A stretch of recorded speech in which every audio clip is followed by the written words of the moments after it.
안녕하세요. 임신 출산의 모든 것 임출TV입니다. 임신과 출산에 대해 막연히 불안함을 느끼시는 분들이나 출산을 앞두고 자연분만에 대한 공포를 갖고 계신 분들을 가끔 만나게 됩니다. 또한 제왕절개를 하게 되면 겪는 과정들, 후기 등을 보면 덩달아 무서워지고 저런 상황에서 잘 해낼 수 있을지 걱정되기도 하는데요. 임신이 처음이고 출산이 걱정이신 산모님들을 위해 영상으로 준비를 해봤습니다. 오늘은 출산에 대한 궁금증, 자연분만을 위해 준비해야 할 것과 자연분만과 제왕절개의 차이, 출산의 징후, 진통을 경감하는 방법에 대해서 알아보도록 하겠습니다.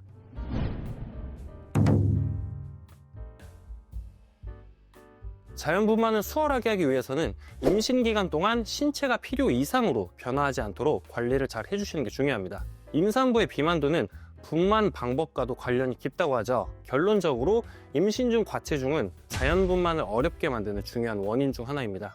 임신 중 과도하게 체중이 증가하는 경우 골반 내 지방층도 증가하기 때문에 결과적으로 산도가 좁아지게 되고 결국 정상 분만의 가능성이 떨어지게 될 수 있습니다. 또한 과체중도 문제지만 임산부의 체중이 늘지 않는 것도 문제가 될 수 있다고 합니다.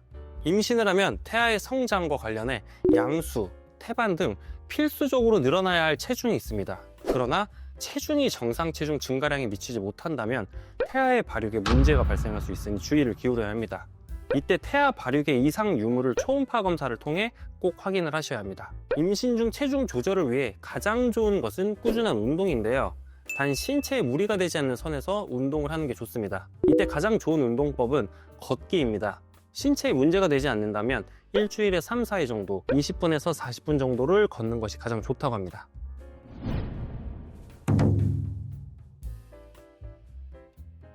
많은 사람들이 자연분만만큼 좋은 분만법은 없다고 얘기를 합니다.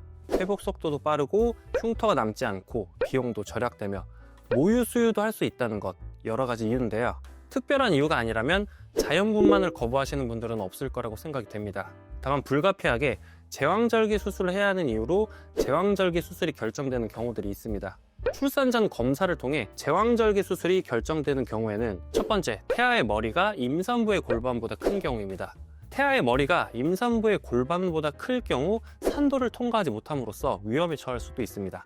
두 번째는 임산부가 심각한 임신 중독증일 경우입니다.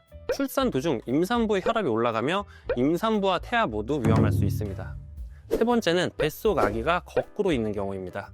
임신 36에서 37주가 지났음에도 불구하고 아기의 머리가 아래로 내려오지 않는다면 제왕절개 수술을 해야 합니다. 발 또는 엉덩이부터 나올 시에 태아의 목과 머리가 다칠 수 있으며 순간 산소 공급이 중단되어 심각한 장애를 유발할 수도 있습니다. 네 번째는 제왕절개 수술과 자궁파열 경험이 있는 경우입니다. 이전에 경험이 있음에도 불구하고 무리하게 자연분만을 유도하면 자궁의 수축을 이겨내지 못해 또다시 자궁파열로 인한 심한 출혈로 태아와 임산부 모두 위험할 수 있습니다. 다섯 번째는 태반이 자궁 입구를 막고 있는 경우입니다. 태반이 태아가 나갈 입구를 막고 있는 것을 전치태반이라고 하는데 이때는 분만 자체가 어려워집니다. 여섯 번째는 임산부에게 허리 디스크가 있는 경우입니다. 임신 전이나 임신 기간에 허리 질환으로 고생을 했다면 분만 시 제왕절개 수술을 고려해 봐야 합니다. 자연분만 시 허리를 구부려 힘을 줘야 하는 과정에서 큰 무리가 올 수 있기 때문입니다.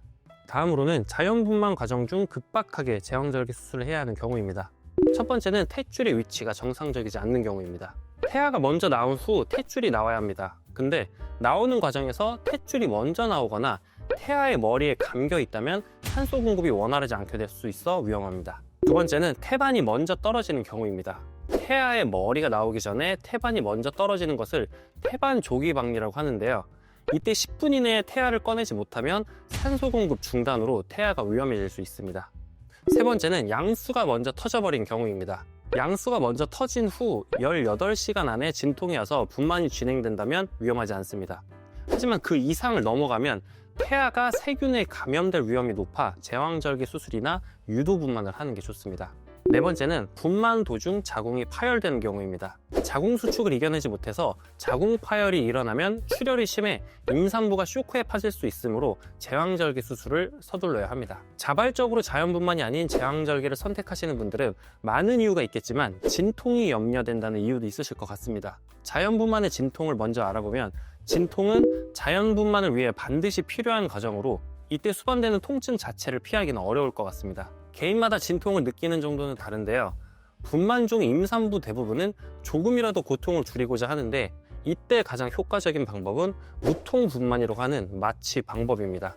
무통분만을 하면 수술을 하게 되는 경우가 많다는 오해가 있으나 실제로 수술에 이르는 비율은 무통분만 여부와 무관하게 비슷한데 진통 시간이 약간 길어질 수 있습니다.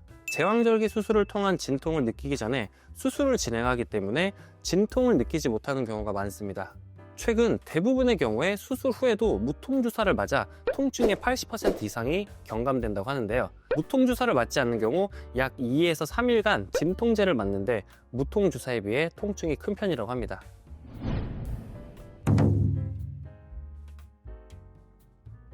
출산 전에는 주로 진통, 이슬, 양수파수 3가지 증상이 나타나게 되는데요.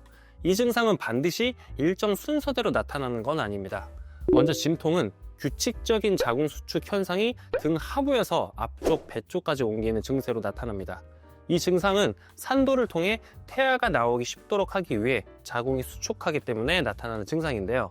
통상적으로 병원에 오는 가장 이상적인 타이밍은 자궁 수축 현상, 즉 진통 주기가 규칙적으로 5분씩 지속되면 병원에 가는 게 좋고, 또 조금 진행된 후에 병원에 가는 것이 병원에서의 힘들고 지루한 진통의 과정을 단축시킬 수 있어서 자연분만을 하는데 도움을 받을 수 있습니다. 다음은 피 섞인 이슬입니다. 진통 전에 보이는 소량의 출혈을 이슬이라고 하는데 자궁경관이 열리고 태아를 감싸고 있는 양막과 자궁벽이 벗겨지면서 일어나는 현상입니다. 이슬은 일반 출혈과 달리 혈액이 섞인 점액처럼 끈적끈적해서 쉽게 구별할 수 있는 것이 특징입니다. 이슬이 나왔다고 해서 곧바로 출산이 시작되는 것은 아니며 이슬은 단지 출산이 시작되었음을 알리는 신호입니다. 출산까지는 아직 시간적인 여유가 있으므로 침착하게 입원 준비를 하고 진통의 주기에 대해 주의를 기울이며 몸을 가볍게 움직이는 게 좋습니다. 다음은 양수파수입니다. 태아와 양수를 싸고 있는 난막이 찢어지면서 양수의 일부가 흘러나오게 되는 경우도 자주 볼 수 있습니다. 통상 자궁부가 열리는 시기에 파수가 진행되지만 때로는 진통이 시작되기도 전에 되는 경우도 있습니다. 임산부 10명 중 2~3명이 진통이 시작되기 전에 양수가 먼저 터지는 조기 파수를 경험한다고 하며, 양수가 터지면 일단 병원에 먼저 전화를 걸어서 이를 알리고 양수 파수가 된 시간을 기억해 두는 게 좋습니다. 양수가 파수되면 아기는 24시간 이내로는 나와야 합니다. 따라서 양수 파수는 출산의 본격화를 의미하는 만큼 양수 파수를 알리고 침착하게 병원으로 가서 입원해서 출산 준비를 해야 합니다.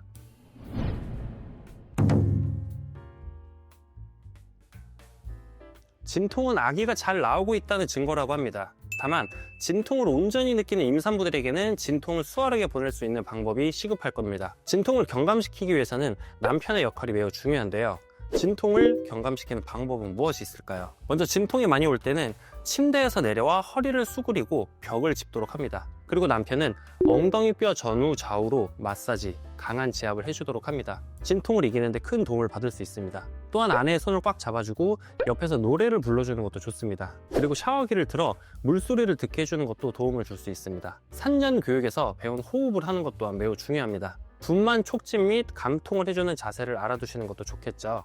쭈그리고 앉아 허벅지를 벌리고 엉덩이를 아래로 내린 자세는 골반이 최대한 벌어지도록 하며 중력이 효과적으로 작용해서 출산의 진행을 촉진하는 동작이 됩니다. 걷거나 서 있을 때 진통이 오면 의자나 벽에 기대며 남편의 손을 잡고 계단을 천천히 오르는 것도 분만을 촉진시킬 수 있습니다. 무릎을 바닥에 붙이고 머리를 낮게 하고 엉덩이를 좌우로 흔들어주면 자궁에 가해지는 압력을 적게 하면서 통증을 줄일 수 있습니다. 분만 촉진 및 감통의 가장 중요한 2가지는 호흡을 하면서 몸의 긴장을 풀어주는 것, 그리고 몸을 움직이는 것이라는 걸 꼭 명심하고 계셔야 합니다. 오늘은 출산에 대한 궁금증들에 대해서 알아봤는데요. 많은 불안과 걱정이 되겠지만 꾸준한 산전 관리를 통해 건강한 아이를 출산하기를 바라겠습니다. 오늘 영상이 도움이 되셨다면 구독과 좋아요 부탁드리고 시청해 주셔서 감사합니다.